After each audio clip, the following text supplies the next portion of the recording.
MG5003 पाठ्यक्रम का अगला क्वेश्चन है, व्रत का धर्मशास्त्रीय निर्णय करने में तिथि विचार की भूमिका का विस्तार से वर्णन कीजिए। भारतीय ऋषि मुनियों ने वेदों, पुराणों, स्मृति ग्रंथों आदि में मानव के कल्याण के लिए सुख की प्राप्ति और दुख की निवृत्ति के अनेक उपाय कहे हैं। उन्हीं उपायों में से व्रत श्रेष्ठ तथा सुगम उपाय है। किसी उद्देश्य की प्राप्ति के लिए अथवा निष्काम भावना से समय विशेष के लिए अन्न, जल और अन्य भोज्य पदार्थों का त्याग व्रत कहलाता है। किसी कार्य को पूर्ण करने का संकल्प लेना भी व्रत है। मनुष्य सदा शारीरिक, मानसिक तथा आध्यात्मिक सुख की प्राप्ति के लिए प्रयासरत रहता है। शास्त्रों के अनुसार व्रत धर्म का साधन है। संसार के समस्त धर्मों में किसी न किसी रूप में व्रत का विधान है। व्रत के आचरण से पापों का नाश, पुण्य का उदय, शरीर और मन की शुद्धि, मनोरथ की प्राप्ति, शांति तथा परम पुरुषार्थ की प्राप्ति होती है। व्रत शब्द की उत्पत्ति व्री धातु से हुई है। व्री का अर्थ है वरण करना या धारण करना। व्रत का संबंध दो विषयों से होता है। प्रथम, नियमबद्ध निराहार रहकर व्रत से देवी देवताओं को प्रसन्न करना, और दूसरा, व्रत करने से जीवन नियमबद्ध होता है और मनुष्य की इच्छाएं संयमित और नियंत्रित रहती हैं। अब व्रत के भेद। आचार्य नेमी चंद्र शास्त्री ने अपनी पुस्तक व्रत तिथि निर्णय में व्रत के 9 भेद बताए हैं, और प्रोफेसर प्रियव्रत शर्मा जी ने व्रत पर्व विवेक नामक पुस्तक में व्रत के 4 प्रकार बताए हैं। आचार्य नेमी चंद शास्त्री के अनुसार 9 भेद इस प्रकार हैं। सावधि व्रत, कि जिस व्रत के आरंभ और समाप्त करने की तिथि निश्चित रहती है और हमें दिन संख्या भी नियत रहती है, तो उसको हम सावधि व्रत कहते हैं। निर्वधि व्रत, जिस व्रत की दिन की संख्या तो निर्धारित रहती है किंतु उसका आरंभ और समाप्ति का हमें नहीं पता होता, तो वो निर्विधि व्रत होता है। दैनिक व्रत, जिस व्रत के कर्म का महत्व दिन के लिए है, वे दैनिक व्रत कहलाते हैं। जैसे रामनवमी, दुर्गा अष्टमी, एकादशी, गुरु पूर्णिमा, रक्षाबंधन इत्यादि। मीन्स इनका अनुष्ठान दिन में किया जाता है। रात्रि व्रत, जिस व्रत का महत्व रात्रि की क्रियाओं या विधानों के साथ रहता है, वे रात्रि व्रत कहलाते हैं। फिर मासावधि व्रत, महीनों की अवधि रखकर जो व्रत संपन्न किए जाते हैं, वे मासावधि व्रत कहलाते हैं। वर्षावधि व्रत, किसी संवत्सर पर्यंत जो व्रत किए जाते हैं, वे वर्षावधि व्रत होते हैं। फिर काम्य व्रत, किसी फल की प्राप्ति के लिए जो व्रत किए जाते हैं, वे काम्य व्रत होते हैं। बिना किसी फल की प्राप्ति के लिए जो व्रत किए जाते हैं, वे अकाम्य व्रत होते हैं। और जो उत्तम फल की प्राप्ति के लिए जो व्रत किए जाते हैं, वो उत्तमार्थ होते हैं। अब प्रोफेसर प्रियव्रत शर्मा के अनुसार व्रत के 4 भेद, जिसमें कि उपवास जिसमें वार के पूरे समय अर्थात 24 घंटा अन्न ग्रहण नहीं किया जाता, वह उपवास कहलाता है। अब यदि उपवास करना संभव नहीं है, तो इसके हमारे पास 3 विकल्प हैं: एक भुक्त, नक्त और अयाचित।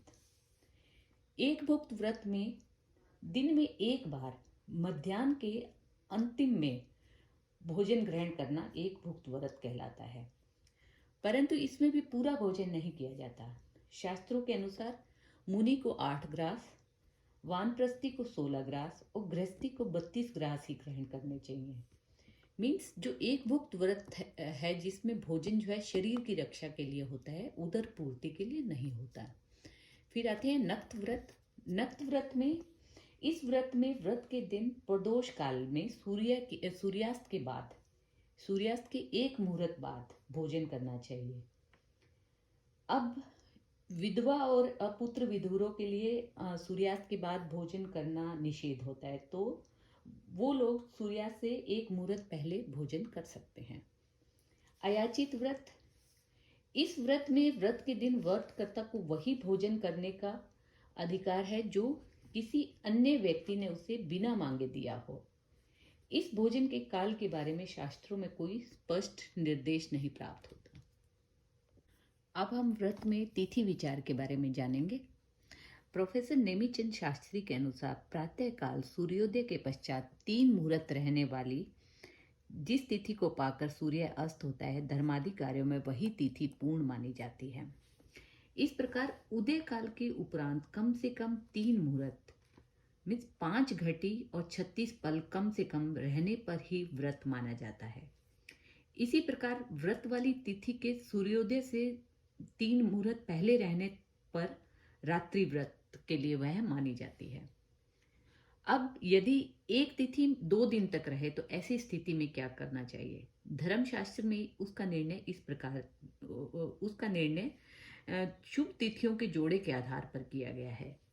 जैसे कि द्वितीय और तृतीय तिथि का युग्म शुभ होता है, चतुर्थी और पंचमी का, अष्टमी और नवमी का, एकादशी और द्वादशी का, चतुर्दशी और पूर्णिमा का, प्रतिपदा और अमावस्या का। जैसे कि यदि कोई व्रत चतुर्थी को है, चतुर्थी 2 दिन पड़ रही है, तो हम इस नियम के अनुसार चतुर्थी और पंचमी का दिन जो है वो शुभ माना जाएगा। इसलिए उस चतुर्थी का व्रत करना चाहिए जिस दिन चतुर्थी पंचमी का योग हो। जो तृतीय और चतुर्थी के योग वाला दिन है उसमें व्रत करना अशुभ माना जाएगा। अब हम कुछ वार्षिक, मासिक और दैनिक व्रतों में तिथि विचार के बारे में समझेंगे। वार्षिक व्रत में सर्वप्रथम श्री रामनवमी का व्रत।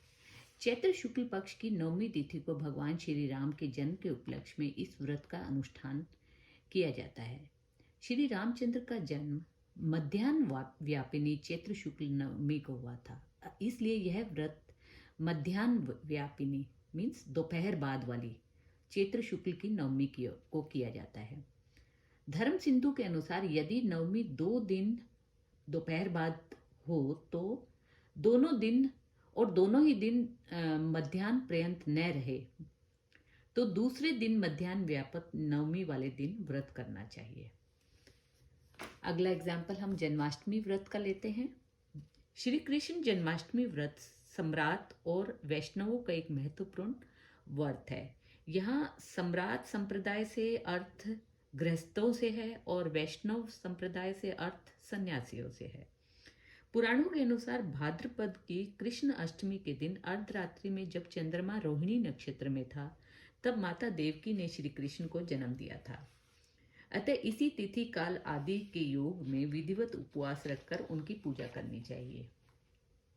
सम्राट संप्रदाय के अनुयायी इस व्रत का अनुष्ठान अर्धरात्रि कालिक अष्टमी तिथि के दिन करते हैं और वैष्णव संप्रदाय के लोग इस व्रत का अनुष्ठान अर्धरात्रि व्यापिनी अष्टमी के स्थान पर नवमी युता अष्टमी में करते हैं।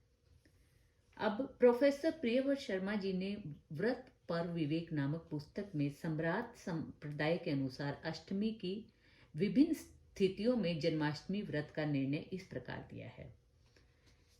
अष्टमी से पहले दिन अर्धरात्रि व्यापिनी हो, यदि अष्टमी पहले ही दिन अर्धरात्रि व्यापिनी हो तो जन्माष्टमी का व्रत पहले दिन किया जाता है।